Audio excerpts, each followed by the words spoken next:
Bienvenue à la discussion. Aujourd'hui, on va se pencher sur une petite phrase. Une petite phrase qui a vraiment mis le feu aux poudres en Première Ligue. Le contexte est simple. Manchester City est à la traîne, 7 points derrière Arsenal. Et là, en pleine conférence de presse, Pep Guardiola, leur entraîneur, lâche que ses rivaux sont, et je cite, « la meilleure équipe du monde actuellement ». Rien que ça. Le dissident, et la question elle est immense, c'est vraiment le cœur de notre échange aujourd'hui. Est-ce qu'on doit le croire sur parole? Est-ce que c'est un hommage sincère, un constat lucide de la part d'un génie du foot, ou alors est-ce que c'est un coup de poker, une phrase parfaitement calculée pour faire dérailler l'adversaire? Alors, de mon côté, je pense qu'il ne faut pas chercher midi à 14h. Je vais défendre l'idée que Guardiola est simplement honnête. C'est une reconnaissance pure et simple de la supériorité d'Arsenal à cet instant précis, le dissident. Et moi, je vais prendre le contre-pied total. Je soutiens que c'est une manipulation. Brillante, un coup de maître psychologique digne des plus grands stratèges. Pour moi, il n'y a pas un gramme de sincérité là-dedans. Écoute, ma position est assez simple en fait. Guardiola, c'est un puriste du jeu. Quand il voit une équipe qui tourne en plein régime, eh bien il ne peut pas s'empêcher de l'admirer. Et il ne se contente pas d'une phrase choc, attention. Il l'argumente, et c'est là que ça devient vraiment intéressant. Il dit, je le cite encore, « Regardez la Ligue des Champions, la Première Ligue, la FA Cup et la Carabao Cup. » Il liste les 4 compétitions où Arsenal est encore en course et performe. Ce n'est pas de la flatterie vague, ça, c'est une analyse factuelle. Pour un technicien comme lui, une équipe qui domine le championnat le plus difficile du monde, tout en jouant sur tous les tableaux, c'est la définition même de l'excellence du moment. Et le fait que ça vienne de son plus grand rival, ça ne fait que renforcer la crédibilité de son propos. C'est du respect pur et simple. Le dissident, je vois très bien où tu vas en venir. Cette image du puriste, du gentleman du football. Mais alors, moi je n'y crois pas une seule seconde. Le contexte, c'est tout. On n'est pas dans une discussion de salon entre deux connaisseurs là. On est un vendredi, en conférence de presse, l'arène médiatique par excellence, juste avant un week-end capital.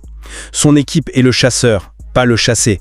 En utilisant le superlatif « meilleure équipe du monde », il fait d'une pierre deux coups. D'abord, il met une pression monumentale sur Arsenal. D'un coup, ils ne sont plus les outsiders sympathiques. Non, ils sont la meilleure équipe du monde et doivent le prouver à chaque match. Chaque ballon perdu, chaque match nul sera analysé à l'aune de ce nouveau statut, tu vois. Et ensuite, et c'est tout aussi important, il se décharge, lui, de toute la pression. Il termine sa phrase en disant « Espérons qu'on pourra se rapprocher ». C'est de la fausse modestie, ça. Il place son équipe de champions en titre dans la peau du petit poussé. C'est de la rhétorique, pas de l'analyse. C'est de la guerre psychologique pure et simple. Attends, tu lui prêtes des intentions qui sont incroyablement complexes pour une simple phrase. Pourquoi est-ce qu'on ne peut pas juste accepter qu'un manager de ce calibre puisse tout simplement dire la vérité? Il a toujours valorisé la performance. L'énumération des 4 compétitions, pour moi, c'est la preuve que son raisonnement est technique, pas tordu. Il ne dit pas qu'ils ont les meilleurs joueurs du monde. Il dit que leur performance actuelle sur tous les fronts est la meilleure. La nuance, elle est capitale. C'est une évaluation précise, presque clinique. Le fait qu'ils le disent en conférence de presse, ça ne change rien au fond. On lui pose une question sur la course au titre, il répond avec des arguments, c'est tout. Le dissident. Mais peut-on vraiment croire que dans un environnement aussi contrôlé, un communicant aussi brillant que Guardiola laisserait un mot comme « meilleur du monde » au hasard? Ça me paraît un peu naïf. Il aurait pu dire « l'équipe la plus en forme », un adversaire formidable, ce genre de choses. Non, il choisit le superlatif absolu, celui qui fait les gros titres, celui qui reste dans les têtes. Ça me rappelle tellement les grandes années de la rivalité entre Alex Ferguson et ses adversaires. Ferguson était le maître pour ça, tu sais. Une petite phrase, le vendredi, qui laissait entendre que l'arbitre pourrait être sous pression ou que les adversaires commençaient à avoir les jambes qui tremblent. Et tu pouvais être sûr que ça trottait dans la tête de tout le monde le samedi à 15h. Guardiola est de cette école-là, l'école des grands manipulateurs. Il a appris de Cruyff, il a affronté Mourinho pendant des années. Il sait parfaitement que la bataille se gagne aussi dans les médias. La comparaison avec Ferguson ou Mourinho est intéressante, c'est vrai, mais je la trouve un peu forcée. Leur style était souvent plus direct, plus conflictuel. Guardiola, lui, a souvent fait preuve d'un respect que je pense sincère, même dans la défaite. On l'a déjà vu couvrir de louanges des équipes comme le Liverpool de Klopp, après des duels absolument homériques. Est-ce que c'était de la manipulation à chaque fois ou est-ce qu'il reconnaît simplement quand une équipe atteint un état de grâce? Je pense qu'on sous-estime sa capacité à séparer la compétition pure de l'analyse objective. Pour lui, le football, c'est presque un art. Et quand il voit une belle œuvre, eh bien, il l'applaudit. Le dissident. Mais c'est précisément là que ton argument ne tient pas, selon moi. Tu opposes la sincérité à la stratégie, alors que je pense que Guardiola fait quelque chose de bien plus subtil. Il utilise la vérité comme une arme. C'est ça son génie. Il pense probablement au fond de lui qu'Arsenal joue un football fantastique, il n'invente rien, mais c'est justement le fait de dire cette vérité à voix haute, de la proclamer au monde entier, qui la transforme en un outil de pression redoutable. Il prend un fait, la bonne forme d'Arsenal, et il le gonfle avec un superlatif pour en faire un fardeau. C'est diabolique parce que c'est impossible à contrer. Si Arsenal dit « non, nous ne sommes pas les meilleurs », ils ont l'air de manquer d'ambition. S'ils ne disent rien, ils acceptent l'étiquette et la pression qui va avec. Ils les coincent, quoi.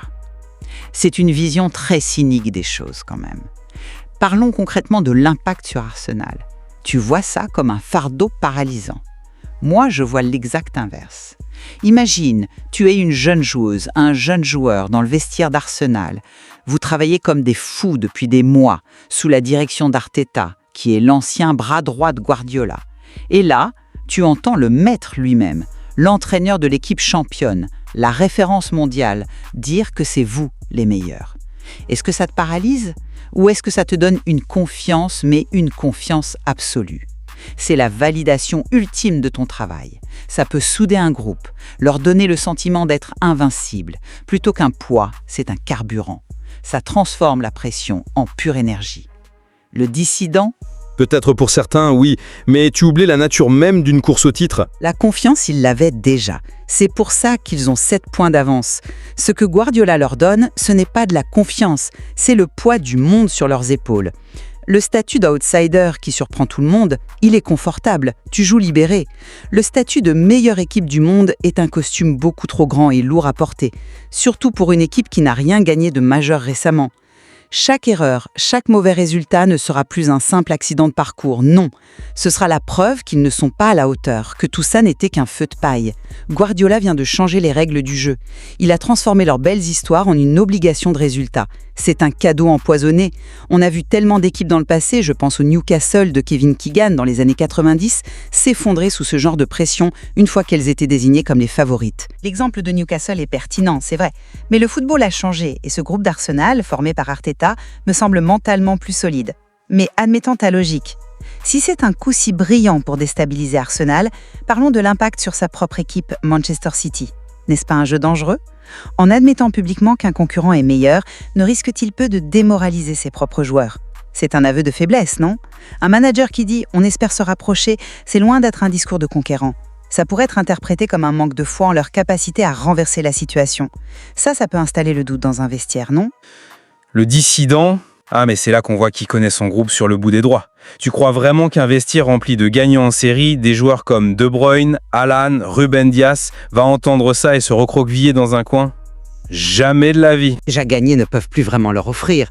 Prouver au monde et surtout à leur propre coach qu'il a tort. Il change la dynamique. City n'est plus le champion en titre qui défend son trône, une position qui est usante. D'un coup, ils redeviennent les chasseurs affamés qui doivent faire tomber le nouveau roi. La pression du favori, il vient de la transférer entièrement à Arsenal et il a donné à ses joueurs le carburant le plus puissant qui soit, le défi. C'est de la psychologie de vestiaire de très très haut niveau. Je ne suis pas d'accord, je pense que tu suranalyses. Parfois, la réalité est plus simple. C'est aussi une façon de gérer les attentes de ses propres supporters et de la presse. En disant « ils sont meilleurs en ce moment », il justifie l'écart de points et il se donne du temps pour que son équipe retrouve son meilleur niveau. C'est une communication de crise peut-être, mais basée sur l'honnêteté. Il ne galvanise personne, il constate un rapport de force à un instant T. Le dissident. Mais ce n'est jamais juste un constat avec ces hommes-là. Chaque mot est une pièce sur un échiquier. Pour moi, cette déclaration s'inscrit parfaitement dans la lignée de ce qu'on appelle les mind games. C'est une façon de contrôler le narratif de la saison. Tant qu'Arsenal gagnait en tant qu'outsider, l'histoire était belle et sans pression. En les sacrant meilleure équipe du monde, Guardiola a fait éclater cette bulle. Il a dit à tout le monde « Regardez-les, ce sont eux les favoris ». C'est à eux de perdre le titre maintenant. Il a retourné la situation sans même jouer un match. C'est incroyablement habile. Bon, écoute, au final, je reviens à mon idée de départ. La lecture la plus évidente me semble la plus juste. On a affaire à un grand entraîneur qui, face à la forme exceptionnelle de son rival, choisit le respect et l'honnêteté. Il base son jugement sur des critères sportifs, objectifs, que personne ne peut contester. Pour moi, c'est l'hommage d'une compétitrice lucide qui reconnaît simplement que sur cette période, Arsenal a atteint un niveau de performance que même lui, avec son équipe de stars, ne parvient pas à égaler. Le dissident. Et moi, je ne peux pas m'empêcher de voir le grand stratège, l'expert en communication qui joue sur plusieurs échiquiers à la fois. Pour moi, chaque élément, le timing, le choix des mots, le contexte de la course-titre, hurle la manipulation. Un récit de révolte pour sa propre équipe. Ce n'est pas de l'analyse, c'est une manœuvre. On peut au moins s'accorder sur le fait que la puissance de cette déclaration vient de son ambiguïté. Qu'elle soit sincère ou calculée, elle a ajouté une dimension psychologique absolument fascinante à cette course au titre, et c'est aussi ça qui rend ce sport si captivant, le dissident. Absolument, et ça nous rappelle que la bataille ne se joue pas seulement avec les pieds sur le terrain, mais aussi avec les mots, dans les têtes. Le matériel qu'on a analysé nous pousse à toujours chercher ce qui se cache derrière le discours des grands acteurs du jeu.